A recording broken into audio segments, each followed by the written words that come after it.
চুলায় চা বসিয়ে যদি বিকেলের নাস্তাটা বানানো যায় তাহলে ব্যাপারটা মন্দ হয় না। আর উপরটা অনেকটা খাস্তা হয়েছিল।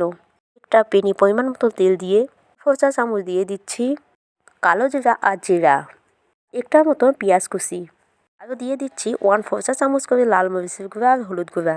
এগুলো ভালো করে ভেজে নিচ্ছি। সিদ্ধ আলু দিয়ে দিচ্ছি 2টা ভালো করে ভেঙে। আর দিয়ে দিচ্ছি স্বাদ মতো লবণ, ধনেপাতা কুচি, কাঁচামরিচের কুচি দিয়ে দিলাম। কিছুই দিতে হবে না, আলু পোটাবিটি নামিয়ে নিচ্ছি। কাপ নিয়ে নিচ্ছি আটা, স্বাদ মতো লবণ আর রান্নার তেল দিয়ে দিচ্ছি।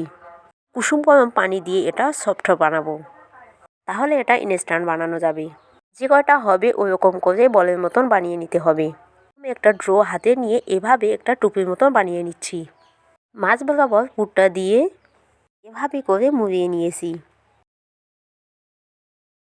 সবগুলো বল এখন বানানো হয়ে গেছে।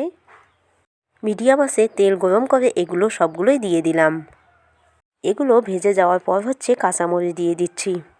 এটা যখন ফ্রাইয়ের সাথে খাবেন স্বাদ বেড়ে যাবে অনেক গুণ। এখন এটা ভেজে নেওয়া কাঁচামরিচ ও পেঁয়াজের সাথে খেতে দারুণ টেস্টি ছিল। ফ্রাইয়ের সাথে এর চাইতে বেশি আর কিছুই দরকার নেই।